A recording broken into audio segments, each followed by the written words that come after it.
Boa noite a todos, muito bem-vindos, senhores acadêmicos, honorável público, como se costumava dizer, e ainda se diz em alguns lugares do mundo.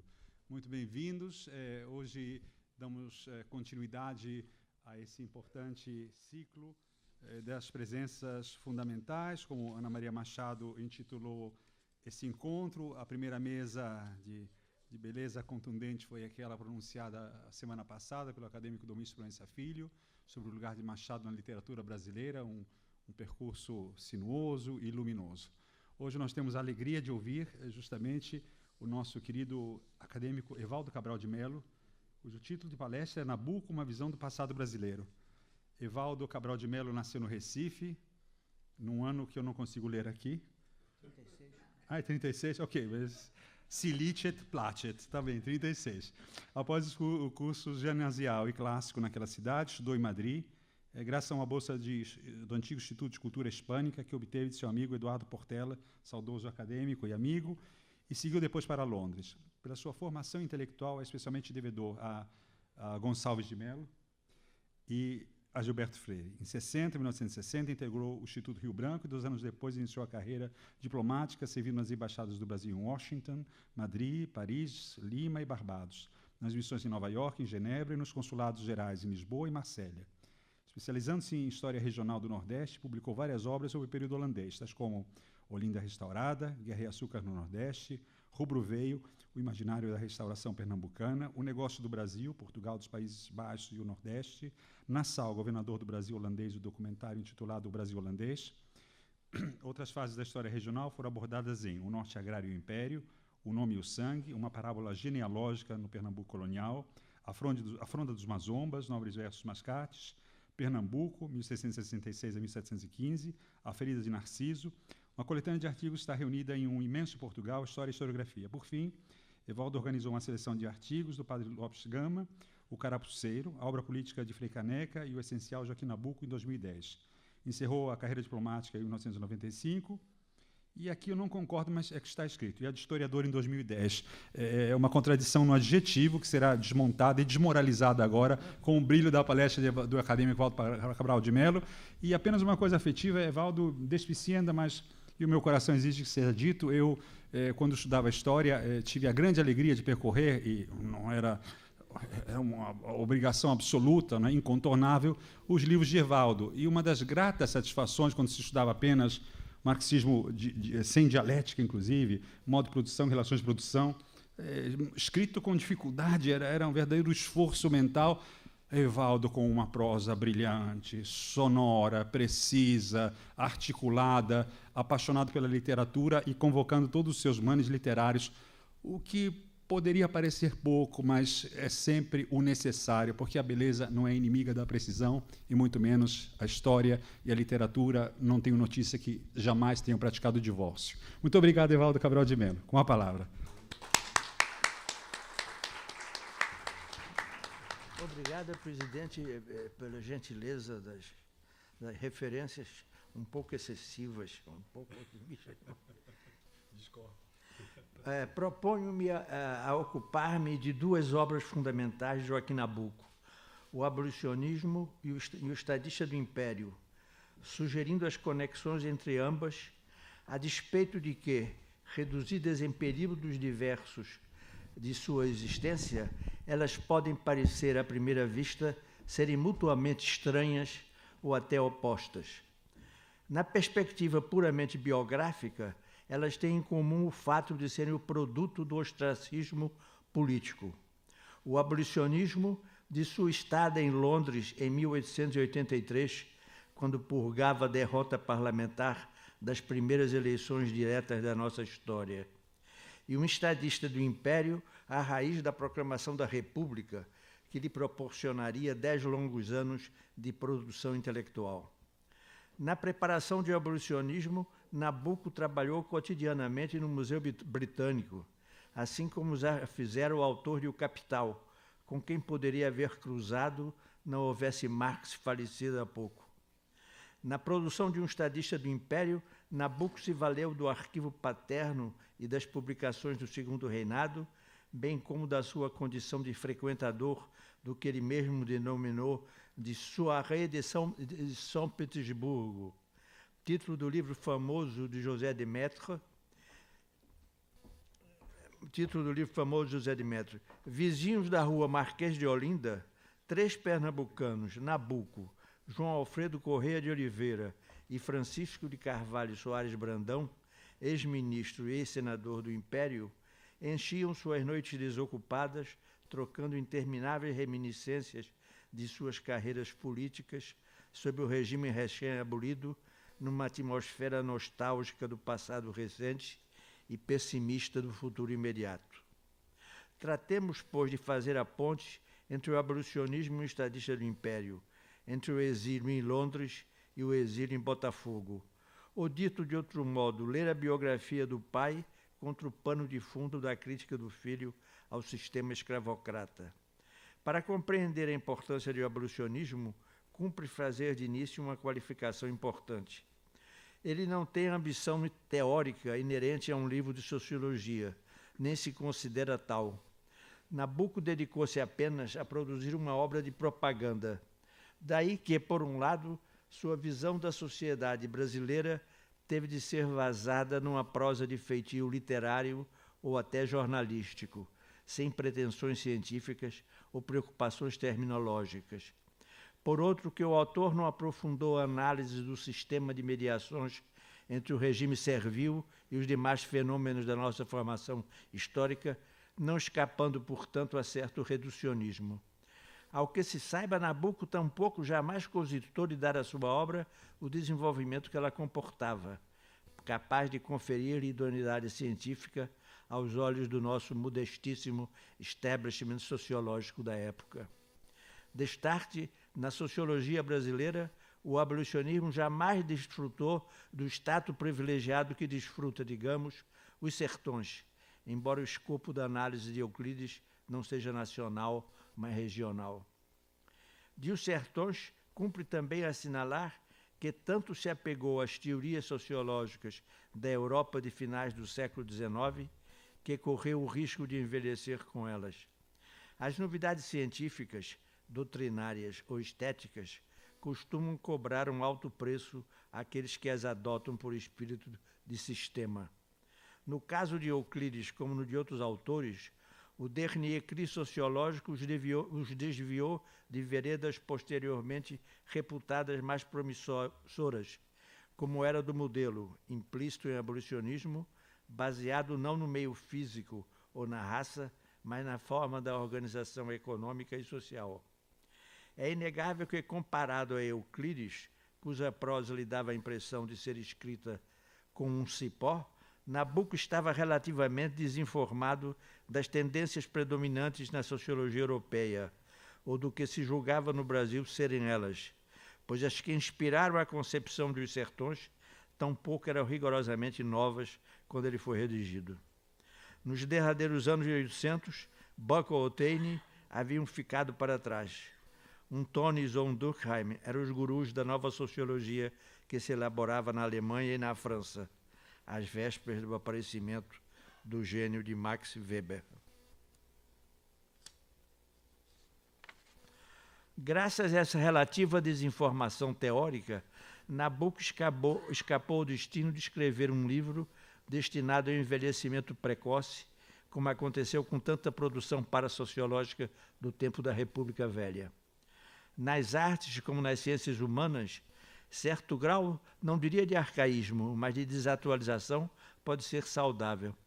Ninguém duvida, por exemplo, de que a formação científica de Comte era imensamente superior à de Tocqueville, mas ninguém põe em questão que a influência do autor da Democracia na América tornou-se, ao cabo dos anos, bem mais profunda que a do professor do curso de Filosofia Positiva. Na medida em que a formação de Tocqueville era basicamente histórica, tratava-se de limitação evidente em época como a sua, em que se ambicionava, à maneira de Comte, erguer o sistema das ciências que incluísse desde a matemática e a física até a sociologia. Contudo, o que era passivo no século XIX transformar-se-ia em ativo posteriormente, ao se proclamar a irredutibilidade do objeto das ciências humanas aos métodos consagrados pelas ciências da natureza. Foi assim que a desatualização oitocentista de Tocqueville metamorfoseou-se em título de modernidade. O abolicionismo constitui o primeiro texto, muito antes da voga dos chamados explicadores do Brasil, a articular uma visão totalizadora da nossa formação histórica, fazendo-o a partir do regime servil. Nesta perspectiva, a escravidão não constitui um fenômeno a mais, inegavelmente relevante, mas devendo ser levado em conta como vários outros. Para Nabuco, o Brasil era o produto da escravidão, que é a instituição que ilumina nosso passado como nosso presente e nosso futuro mais poderosamente que qualquer outra. Sobre as bases do escravismo é que se definiram entre nós a organização social e a estrutura de classes, o Estado e o poder político, a própria cultura, função que na obra de João Gilberto Freire caberá ao patriarcalismo ou na de um Raimundo Fauro ao patrimonialismo.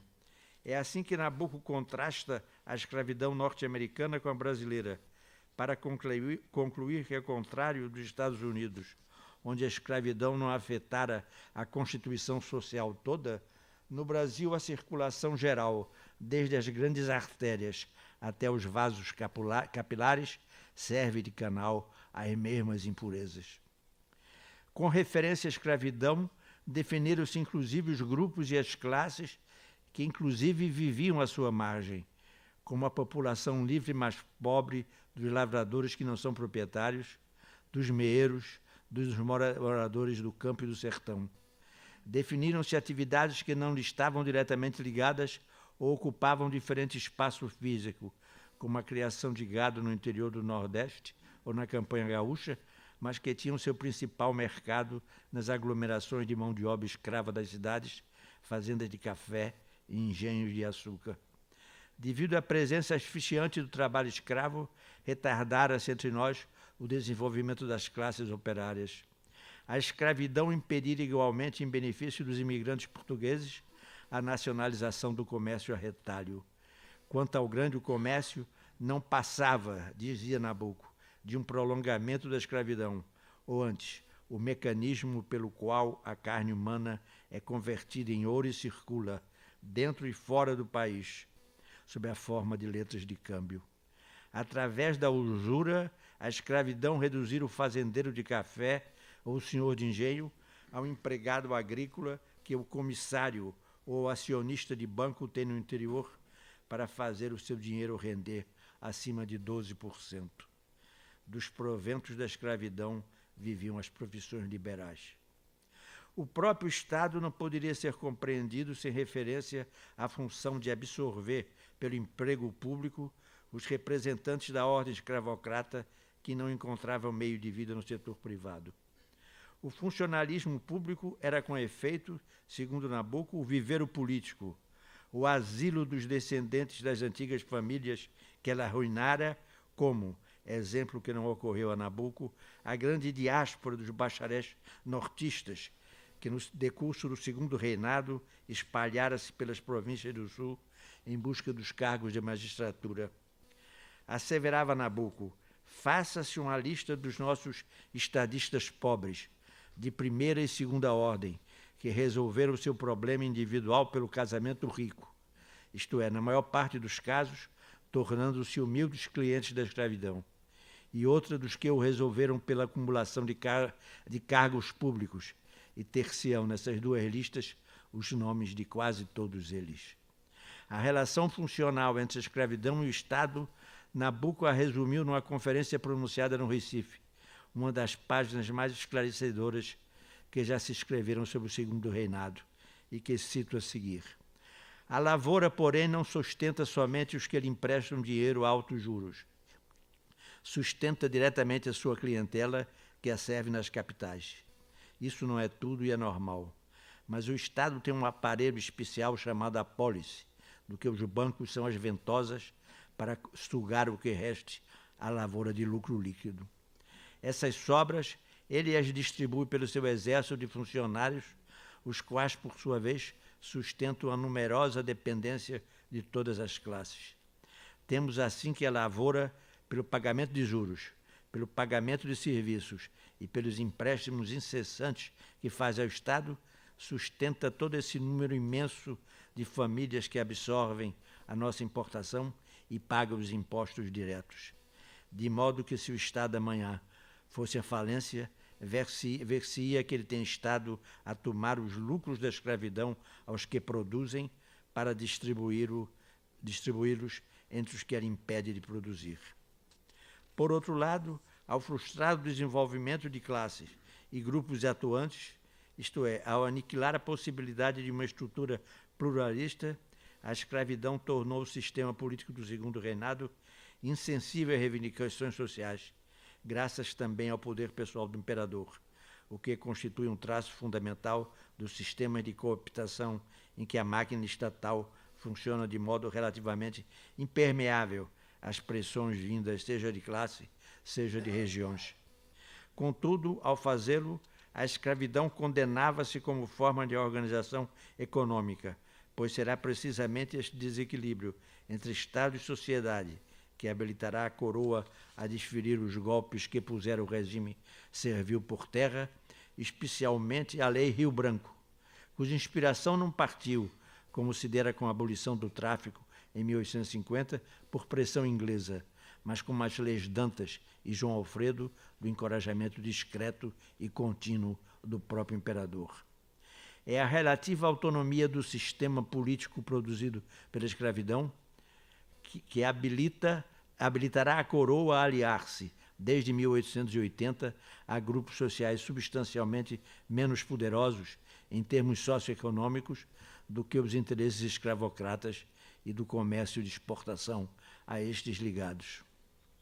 Sendo o emprego público a única saída para os rebentos da grande família rural, a vida política converteu-se, nas palavras de Nabuco, na triste e degradante luta por ordenados, o que reforçava o chamado poder pessoal de Pedro II. O presidente do Conselho sobrevivia graças à boa vontade da coroa, os ministros, a do presidente do Conselho, e assim por diante. Nabuco enxergava ministros sem apoio na opinião que, ao serem despedidos, caem no vácuo.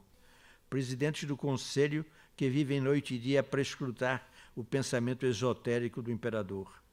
Por sua vez, os partidos políticos reduziam-se às sociedades cooperativas de colocação ou de seguro contra a miséria. O regime representativo tornara-se, de start, um enxerto de formas parlamentares num governo patriarcal. A crítica ao poder pessoal, a qual, com exceção de José Bonifácio Moço, limitara-se a argumentos de natureza político-constitucional, adquiriu em Nabuco nova dimensão explicativa. Não me parece, portanto, procedente a crítica de que a historiografia de Nabuco ignorou novas forças sociais nascidas à ilharga da sociedade escravocrata. Afinal, um estadista do Império não pretende ser a história do Segundo Reinado. Aspira, no máximo, a ser sua história política, esta mesmo vista através das lentes da carreira do velho Nabuco. É certo que suas páginas estão repletas da ação dos homens de Estado, mas não se pode deduzir daí que Nabuco realmente acreditasse que a história política se resumia a eles. O sistema político do Segundo Reinado é que, de fato, vivia só deles e, sobretudo, da vontade do imperador. Não havia, por conseguinte, como conferir uma dimensão permanente à luta dos grupos sociais pelo poder, a não ser no interior da camada governante gerada pelo sistema político. Se quisermos saber como Nabuco encarava as inter-relações entre sistema político de um lado e sistema socioeconômico de outro, há que abandonar as páginas de Justadista do Império pelas de abolicionismo. Embora Nabuco não pensasse nesses termos, o abolicionismo pode ser lido como uma introdução histórica e social a um estadista do Império. A escravidão, como instituição referencial por excelência da formação brasileira, é hoje uma concepção largamente aceita por historiadores, sociólogos e antropólogos. Em 83, quando antecipada por Nabuco, que infelizmente nunca se interessou em desenvolvê-la de maneira sistemática, ela passou desapercebida, mesmo aos historiadores da sua e da geração seguintes, alguns deles melhor equipados teoricamente, isto é, mais do que ele, a par das últimas teorias sociológicas europeias. É que então dominava quase sozinha a preocupação pelas inter-relações entre o meio físico e a sociedade, como noutra geração depois a ênfase se deslocará para o conceito de raça. Numa curva inesperada do capítulo de minha formação, intitulado Maçangana, o leitor esbarra nessa frase surpreendente, escrita um decênio após a abolição, mas dolorosamente atualíssima. A escravidão permanecerá por muito tempo como a característica nacional do Brasil. Procuremos entendê-la. O que se designa por caráter nacional, ou mais recentemente por identidade nacional, seria, na perspectiva de Nabucco, a conformação pelo sistema escravocrata do ethos das gerações que se seguiram à emancipação, inclusive a nossa geração e as demais que já nos sucedem até desde Deus sabe quando. Trata-se de uma frase que, em si mesma, constitui uma síntese aguda do problema brasileiro, se bem que formulada de maneira despretensiosa. Em um abolicionismo, Nabucco já acentuara que a herança escravagista hipotecaria o futuro do país, donde não se fazer ilusões acerca dos efeitos a longo prazo da emancipação, que devia ser apenas o primeiro passo no caminho da construção nacional. Ele escrevia em 1883: acabar com a escravidão não nos basta. É preciso destruir a obra da escravidão, que não podia limitar-se apenas à democratização do solo, isto é, à reforma agrária. A escravidão ainda planaria por muito tempo como uma ave de rapina sobre o Brasil. Donde aduzia ser ainda preciso desbastar, por meio de uma educação viril e séria, a lenta estratificação de 300 anos de cativeiro. Se, como pretendia Nabucco, a escravidão permanecerá por muito tempo como uma característica nacional do Brasil, nossa identidade não é tão nacional assim, pois a compartilhamos com as demais sociedades do Novo Mundo, também organizadas outrora na base do trabalho servil de origem africana. Todo o vasto arco geográfico que vai do velho sul dos Estados Unidos aos cafezais paulistas, atravessando o Caribe e o Nordeste açucareiro, constituiu um único sistema escravista.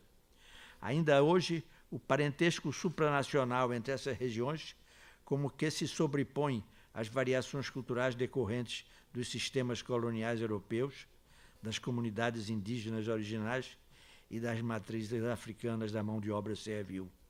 Só o desconhecimento da história comparada das Américas nos tem impedido de darmos plenamente conta dessas afinidades. É provável, portanto, que Nabucco tivesse surpreendido a atitude da atual geração de modernizadores brasileiros, que de esquerda ou de direita se tem associado unanimemente ao culto da identidade nacional. Provavelmente eles não se deixariam enganar pelas aparências superficialmente democráticas desse culto, como o carnaval, a música popular e o futebol.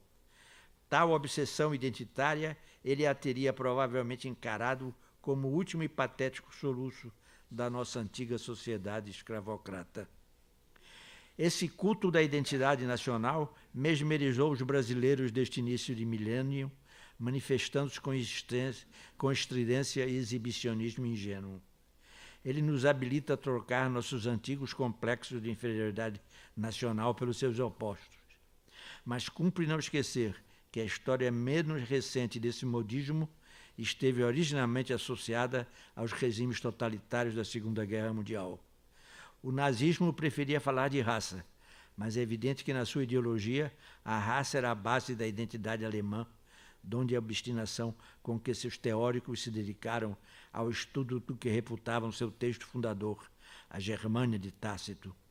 O fascismo italiano tentou reviver a Roma imperial com mais senso operático do que histórico. E, segundo o generalíssimo Franco, a Espanha era diferente. O desalentador é que esse culto da identidade esteja renascendo hoje em dia em certos países da Europa, na cauda precisamente de movimentos de extrema-direita. Com razão, Paul Valéry, que bom cartesiano detestava a história, partilhando assim o preconceito anti-histórico de um Nietzsche nada cartesiano, pretendeu que ela constituiria a mais perigosa invenção da química do intelecto. Não se precisa chegar a tanto, mas é inegável que, sob as mais variadas etiquetas, o passado nacional pode prestar-se aos fins mais equívocos. Os historiadores, como indivíduos que lidam profissionalmente com ele, têm a responsabilidade especial de denunciar sua instrumentalização em matéria-prima de mitos políticos e ideológicos. Um eminente oficial do ofício, recentemente falecido, Eric Hobsbawm, alertou para o fato de que a exploração ideológica da história nunca se apoia em meras ficções, servindo-se preferencialmente dos anacronismos. Temos de reduzir, escreveu, a formação de mitos nacionais étnicos e outros no momento em que estão sendo formados. Isso não nos fará populares, mas tem de ser feito.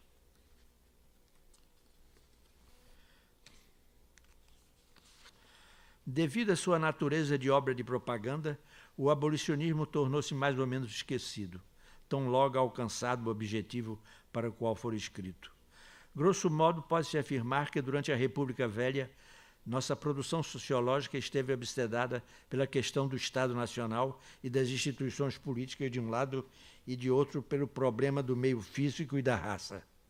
Só nos anos 30, a escravidão regressou ao centro das preocupações graças a Gilberto Freire, que infletiu, contudo, a concepção de Nabucco no sentido que eu teria certamente surpreendido, vale dizer, no sentido de uma exaltação da mestiçagem, exaltação, aliás, tão gratuita quanto a condenação que se abatera anteriormente sobre ela.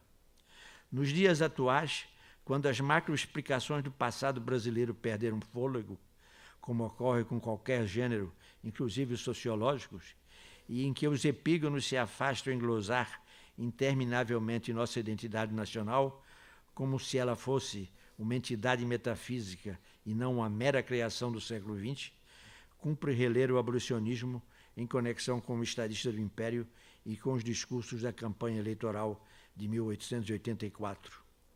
Nabucco utiliza as palavras abolicionismo e escravidão numa acepção lata. Sua ideia de escravidão não se reduzia à relação senhor-escravo, mas abrangia também as relações do escravismo com o meio físico, o sistema de propriedade da terra, o comércio, a indústria, a cultura, o regime político e o Estado. Em função deste caráter orgânico, hoje diríamos sistêmico, da escravidão, é que, a seu ver, o abolicionismo constituía a reforma nacional por excelência. Para compreender a escravidão, ele recorre à sua história comparada na Antiguidade Clássica e no Velho Sul dos Estados Unidos. Mas entre nós, a escravidão adquiria um traço diferencial, o qual consistia em que, através da miscigenação, ela formara a nação. Daí que, do ponto de vista da engenharia política, o problema se tornasse duplamente complicado para nós, de vez que a cidadania devia ser conquistada não apenas pelo escravo, mas pelo próprio senhor. Esta é a razão pela qual, na América Portuguesa, a instituição servil operara de modo incomparavelmente perverso, tornando impossível identificar qualquer setor da vida nacional que não tivesse sofrido suas repercussões ao longo de 3 séculos. A escravidão afetara o desenvolvimento de todas as classes sociais, sem fazê-lo, contudo, numa única direção, pois ora atuou para impedir-lhes ou retardar-lhes o crescimento, ora no sentido de promovê-lo precoce e artificialmente, o que era ainda mais prejudicial. Na sua análise do impacto global da instituição servil sobre a vida brasileira, Nabucco não hesita mesmo em aventurar-se pelo exercício do que hoje chamaríamos história virtual ou contrafatual. Segundo ele, ninguém pode ler a história do Brasil no século XVI, no século XVII e em parte do século XVIII, sem pensar que, a todos os respeitos, houvera sido melhor que o Brasil fosse descoberto 3 séculos mais tarde. Nabucco não explica por quê, mas o seu pressuposto parece ser o de que uma colonização tardia da América Portuguesa se teria processado no quadro de uma conjuntura internacional bem diversa, em que os interesses econômicos e o poder da Inglaterra e os valores dominantes do Iluminismo e da Revolução Francesa teriam tornado inviável a implantação de um regime escravista no Brasil, ao menos na escala que adquirira no passado. É certo que o nosso desenvolvimento não teria sido tão acelerado como o das colônias de língua inglesa, de vez que Portugal não dispunha dos recursos materiais de uma grande potência. É certo também que a população seria substancialmente menor, embora com a vantagem de apresentar-se culturalmente homogênea, sem falar em que os efeitos colaterais da escravidão, bem como a grande propriedade e a depredação do meio ambiente, não teriam avançado a ponto de prejudicar a economia e a esterilizar o trabalho. O que Nabuco tinha em vista era o argumento de Oliveira Martins, que em O Brasil e as Colônias Portuguesas pretendera que o trabalho escravo fora o preço a pagar pelo povoamento, pois sem aquele este não teria sido possível. Isso é exato, admite Nabuco, mas esse preço quem o pagou e está pagando não foi Portugal, fomos nós. E esse preço, a todos os respeitos, é duro demais e caro demais para o desenvolvimento inorgânico, artificial e extenuante que tivemos. E num julgamento tanto mais insuspeito, quanto ao contrário de muitos intelectuais brasileiros da época, Nabuco nunca cedeu à tentação do antilusitanismo. Ele assinalava a africanização do Brasil pela escravidão, note-se bem, não pelo africano. É uma nódoa que a mãe pátria imprimiu na sua própria face, na sua língua, e é na única obra nacional verdadeiramente duradoura que conseguiu fundar.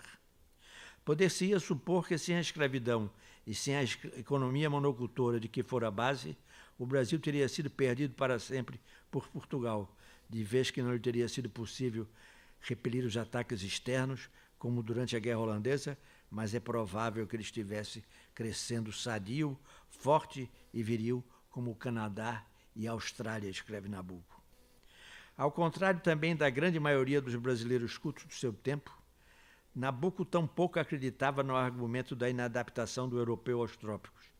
Tanto mais lembrava que as populações da Europa meridional haviam recebido ao longo de sua história dose considerável de sangue mouro e africano, argumento que Gilberto Freire aprofundará em Casagrande Senzala.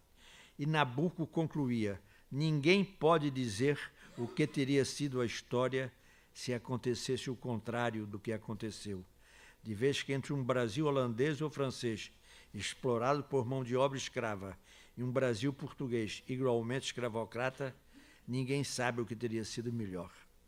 O que, contudo, não lhe parecia duvidoso é que entre um Brasil lusitano escravocrata e um Brasil lusitano sem a instituição servil, a colonização gradual do território por europeus, por mais lento que fosse o processo, seria infinitamente mais vantajosa para o destino dessa vasta região.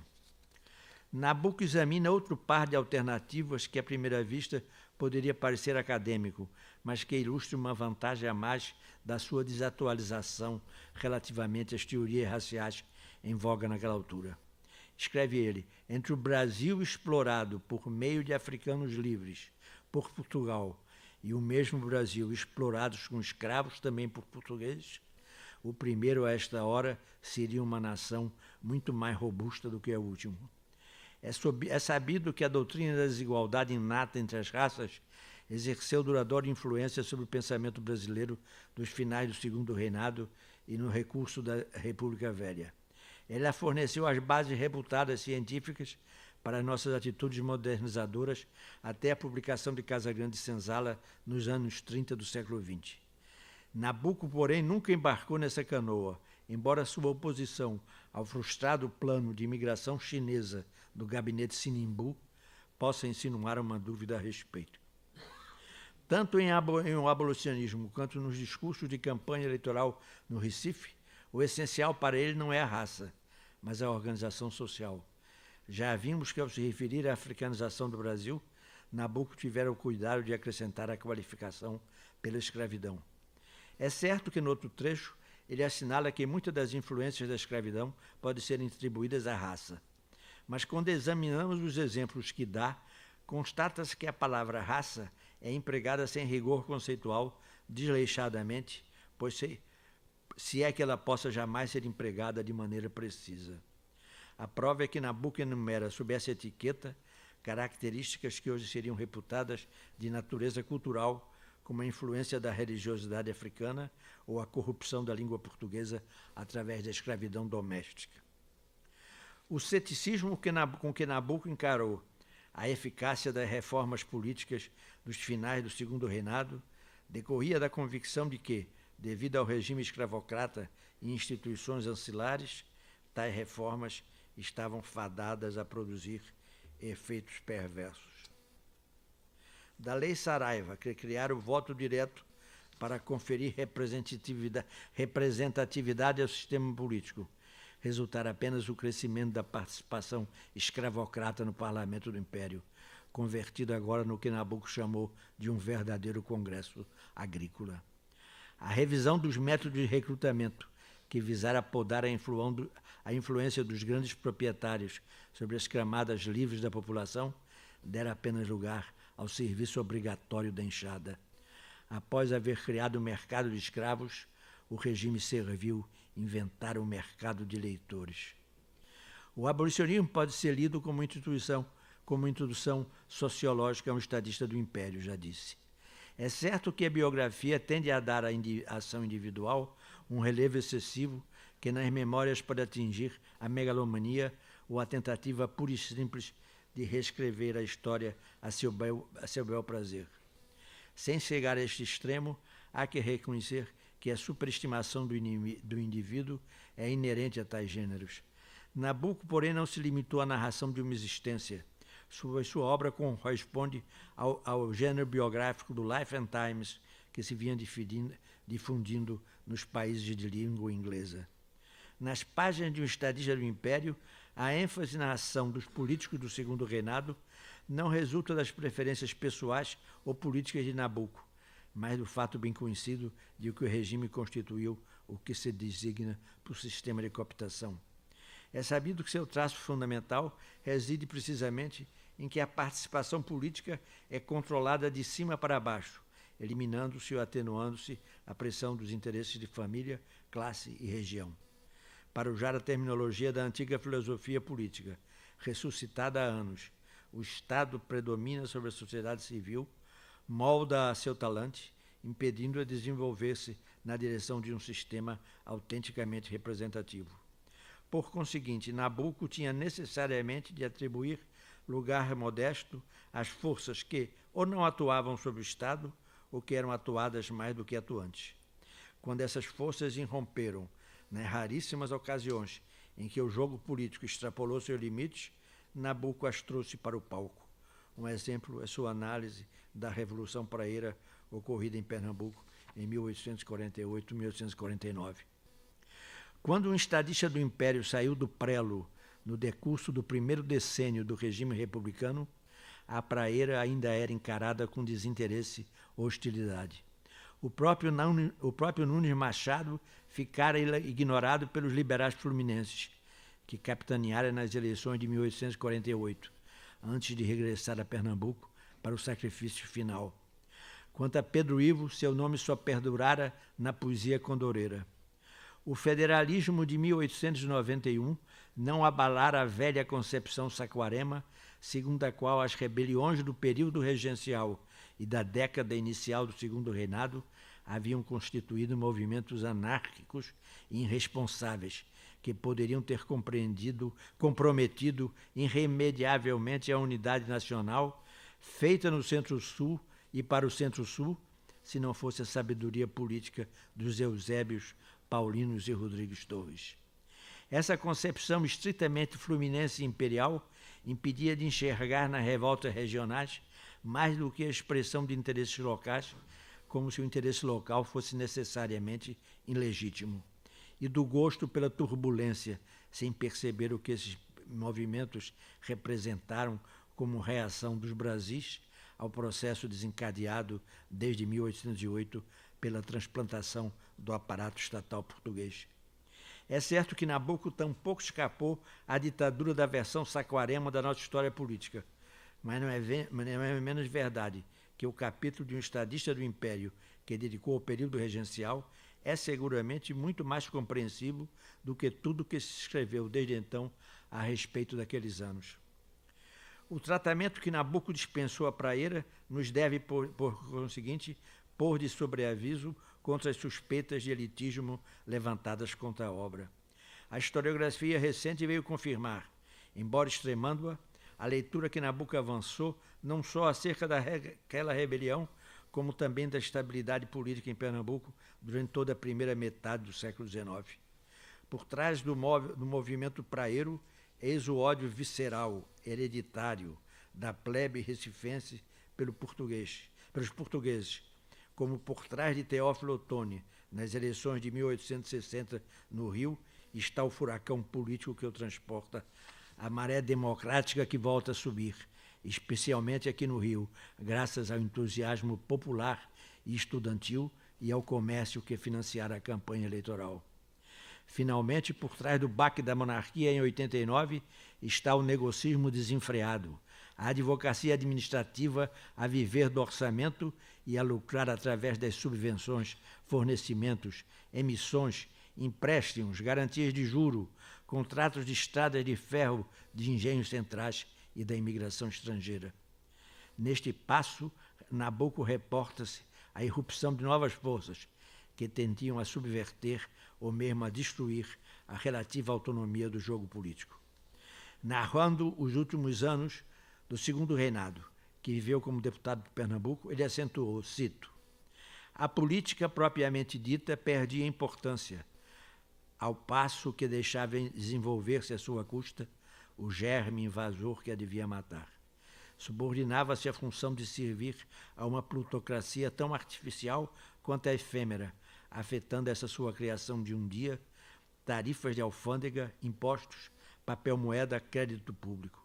Bem poucos estadistas sentiam quanto o seu papel era secundário, ingênuo, que com seus discursos, suas frases, seus projetos, suas dissensões, eles não eram senão um instrumento de que se servia, quando eles menos o suspeitavam, a ambição de fortuna que estava por toda parte. Que era todo o trabalho que eles faziam nas câmaras, na imprensa, no governo, senão um revolvimento surdo e interior do solo necessário para a germinação. Eles, políticos, eram os vermes do chão, a especulação, a planta vivaz e florescente que brotava dos seus trabalhos contínuos e aparentemente estéreis. Eles desanimavam, ela enriquecia. E concluída a linha de um raciocínio, que era o produto de sua experiência parlamentar. O próprio imperador o que fazia, se não trabalhar sem descanso e sem interrupção em proveito dela, especulação, que se confundia com o progresso material, intelectual e moral do Paris. Só ela medrava, invadia e dominava em torno dele. Reduzia a política, o parlamento, o governo a um simulacro, ignorante da sua verdadeira função. Utilizava todo o aparelho político para fabricar a sua riqueza nômade e fortuita, que às vezes durava tanto quanto uma legislatura, e logo decaía do seu fausto, pelo menos do seu porte e altivez. Se há elitismo em um estadista do império, isto não decorre de haver seu autor ignorado a presença das novas forças sociais nascidas à margem da sociedade escravocrata, mas do fato de que ele temeu sua atuação em termos da estabilidade monárquica. Afinal de contas, a obra não pretendia ser a história do segundo reinado, aspirando no máximo a ser a história da carreira política do senador Nabuco de Araújo. É certo que se agitam nas suas páginas os homens que compunham a elite do regime, mas não se pode concluir daí que Nabuco acreditasse que a história se resumia a eles, como deixam transparecer as citações feitas acima. O sistema político é que se resumia a eles, e sobretudo ao imperador. Não havia, por conseguinte, como conferir dimensão permanente à participação de grupos sociais que não fossem os próprios grupos dirigentes. Aliás, o reproche que se faz ao elitismo de Nabuco não se limita a um estadista do Império, mas alcança também minha formação. Dela escreveu há anos certo antropólogo populista, de esquerda, porque atualmente existe muito populista de direita. Autobiografia clássica e chata de um alienado, e citava o trecho que ofendera sobremaneira seus brios nacionalisteiros. O sentimento em nós é brasileiro, a imaginação europeia. As paisagens todas do Novo Mundo, a floresta amazônica ou os pampas argentinos não valem para mim um trecho da Via Ápia, uma volta da estrada de Salerno a Amalfi, um pedaço do cais do Sena à sombra do velho Louvre. Chamar de alienado o autor de Abolicionismo é uma manifestação deplorável de leviandade intelectual.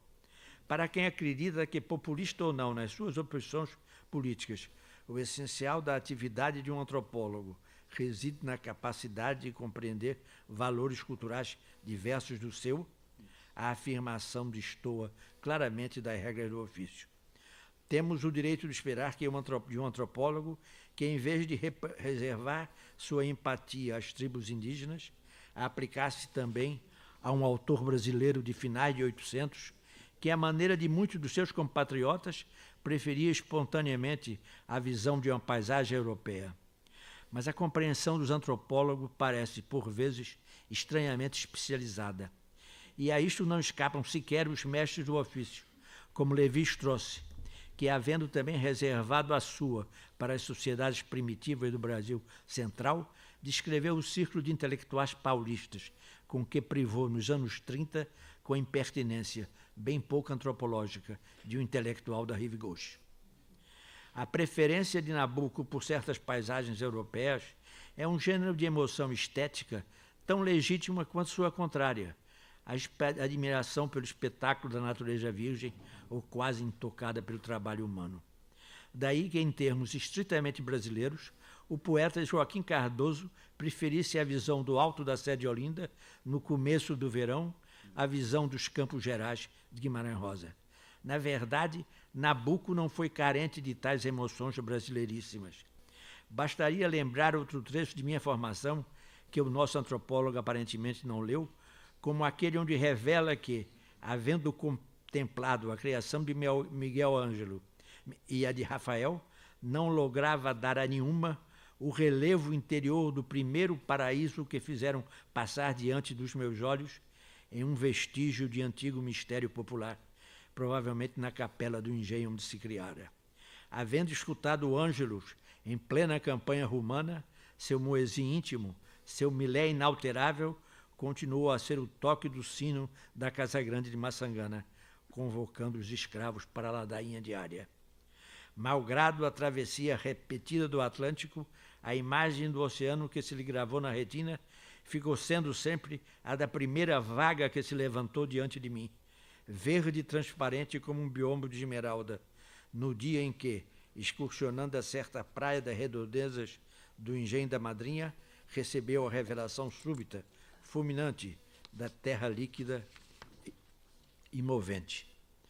Por outro lado, boa parte do interesse de minha formação consiste em exprimir a antiga sensibilidade brasileira do tempo da monarquia e da República Velha, repudiada pela sua sucessora, a cultura que se tornou hegemônica a partir dos anos 20 e 30 e que atualmente ainda é a nossa. Daí que muitos trechos do livro soem de maneira estranha aos ouvidos do brasileiro de hoje, como foi o caso do nosso antropólogo. É óbvio que toda a anglomania de Nabucco parece defasada numa conjuntura em que o Império transferiu-se para outra margem anglo-saxônica do Atlântico. Mas um brasileiro que tenha visitado a Nova Iorque dos anos 50 ou 60 compreenderá a impressão que causou em Nabucco o descobrimento da Londres do tempo da Rainha Vitória, impressão que descreveu nestes termos: Londres foi para mim o que teria sido Roma se eu tivesse entre o século II e o século IV.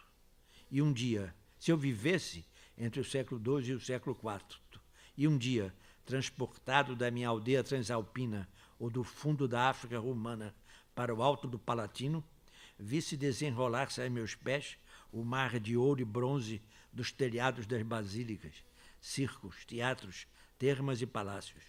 Isto é, para mim, provinciano do século XIX, como foi como Roma para os provincianos do tempo de Adriano ou de Severo, a cidade. O que minha formação articula certeiramente é o que se poderia chamar o dilema do Mazombo, isto é, do descendente do europeu.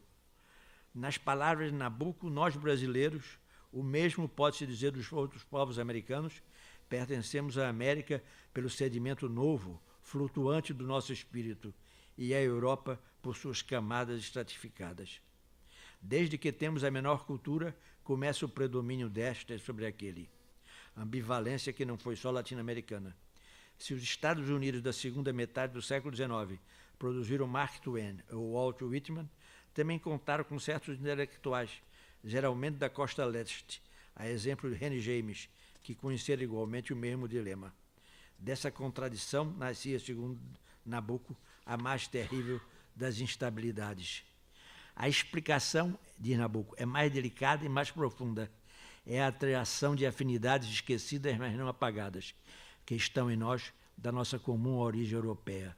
A instabilidade a que me refiro provém de que, na América, falta a paisagem, a vida, a tudo que nos cerca, o fundo histórico, a perspectiva humana, e que na Europa nos falta a pátria, isto é, a forma em que cada um foi vazado ao nascer.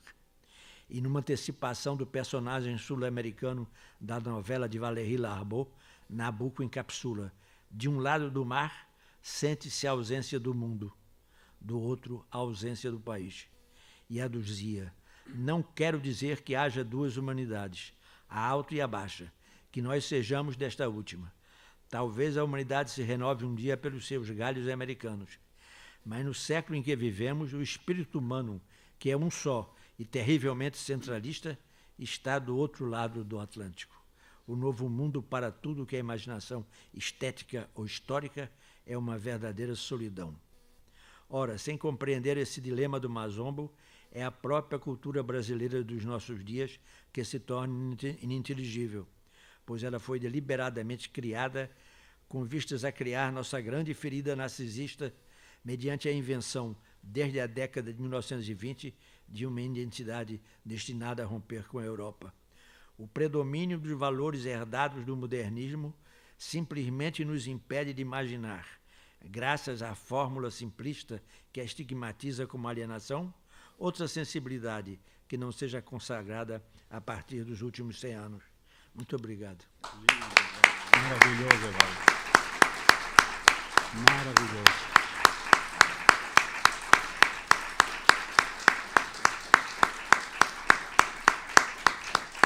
Deixa ele complementar, Evaldo.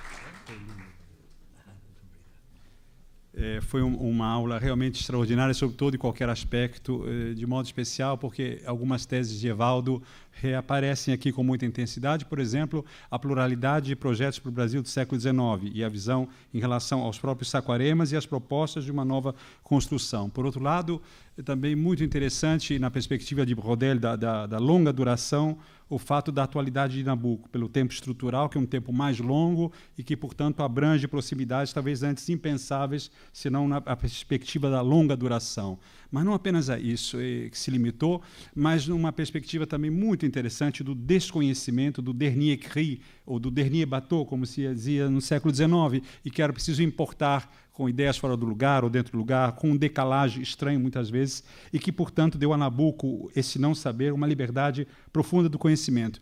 E isso ficou muito interessantemente bem demarcado na sua leitura, Evaldo, e sobretudo, se a gente pensa na questão lembrado por você em minha formação, de Gilberto Freire, lendo Massangana, em que o próprio Gilberto Freire, como também Alberto da Costa e Silva, no seu estudo sobre Castro Alves, mostrava as contradições do discurso, propriamente, o que é absolutamente natural, a robustez do pensamento de Nabucco, extraordinário, mas a comoção em Massangana, em que ele mesmo, Nabucco, uma espécie de psicanálise específica do lugar e das ausências, e do sino que já não tocava, e da convivência com os escravos, ousou delimitar uma ideia de saudade, mas muito limitada num aspecto preciso e claro de uma poética da denúncia que ele havia realizado.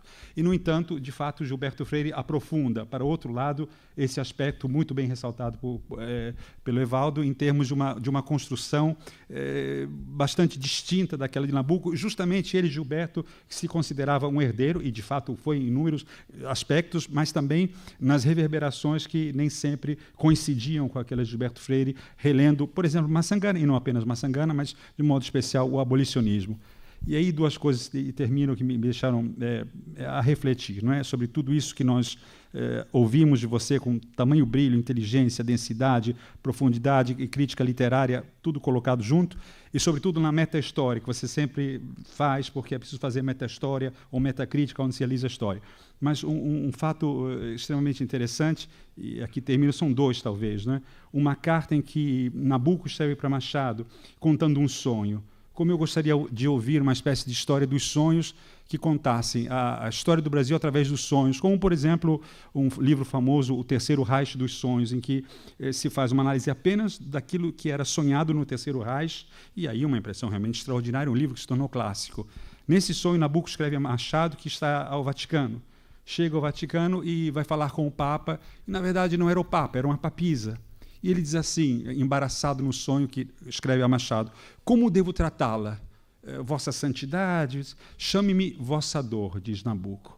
Esse sonho me encanta sobre múltiplas tarefas e funções, mas justamente aponta para um sentimento que ultrapassa uma ideia de feminino, mas que abraça um sentimento cívico profundo dessa miséria que, de alguma forma, ainda nós hoje poderíamos dizer, não diante do Papa, mas diante das nossas próprias feridas narcísicas, que não nos permitem enxergar o movimento e o maquinismo das nossas contradições, que podemos, de fato, chamar nossa dor, aquilo que ainda se espera do futuro. Evaldo, muitíssimo obrigado pela belíssima apresentação, profunda, intensa e realmente extraordinária sob qualquer ângulo.